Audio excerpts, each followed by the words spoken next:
Hi everyone, it's Rachel Wright with Just In Case, and today we are doing Just In Case You Need to Give a Speech. And I have got Mary Gardner, CEO and founder of Mary Gardner Communications, and we're in for a treat. Mary is an international speaker and works with athletes as well as CEOs and gets them refined and ready for the stage and screen. So today we're going to talk to Mary about little pointers and tips you can do in case you're in front of a crowd. Mary, so in your career, how many speeches do you think you've given? Oh my goodness.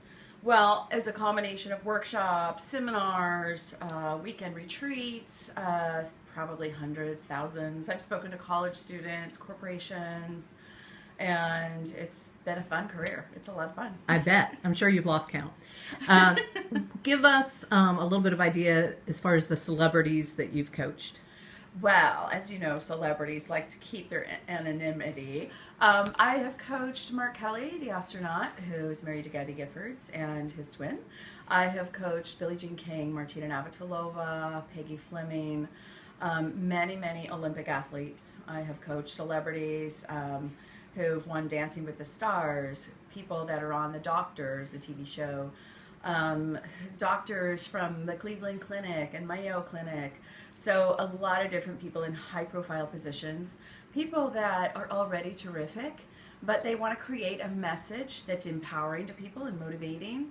And also they want to be strong on stage. Many of these people are great in their careers, but don't know how to appear as a polished professional speaker. And so that's what I do. I help people, no matter who they are, in a corporation, if it's a leader who wants to be inspiring, or if it's somebody who's going from management to leadership, or if it's a celebrity who wants to create and craft a message. So it's a variety.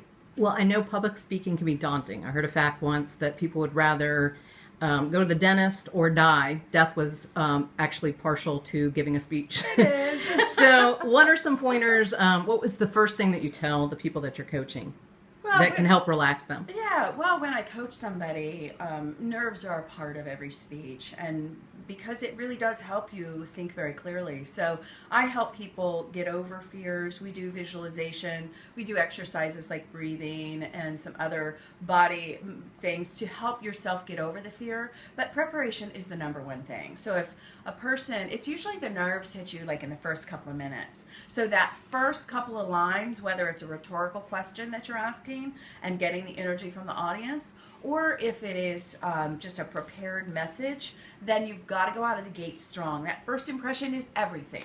So I really get them ready, and we do it over and over and over and over and over until that is just nailed. So that's the whole picturing the audience naked, is that a myth? I don't teach that. So if picturing the audience naked isn't one of your techniques, what are some of the things that somebody can do to help?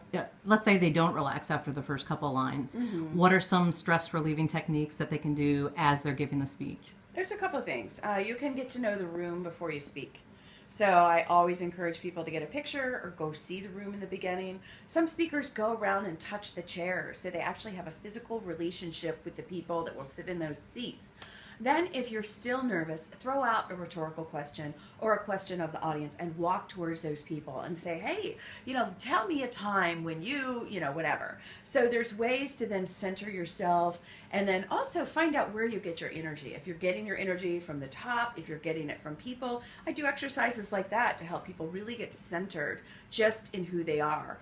I saw one time Carrot Top, the comedian, on stage, he had a panic attack on stage. And he said, oh my gosh, I just had a panic attack. Oh my gosh, okay. Where was I? Let's see. Oh, yes. And so when you get comfortable knowing that you don't have to be perfect, that's when you get relieved of all the fears. You don't have to be perfect. You have to be real, authentic, and give them your best, and also connect from the heart. That's the number one thing that people are going to really want to see. You can be brilliant with information all day long, but until you really have a story or connect with the heart, that's when the audience falls in love. That's what I help people do.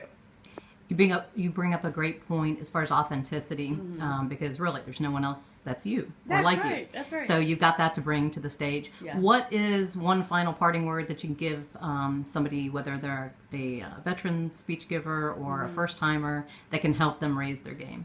Oh, that's a great question. I think to raise their game is create a keynote signature speech before you have to give it. And so name it, create it, practice it, and if you build it, they will come. So that's my biggest tip, is get ready.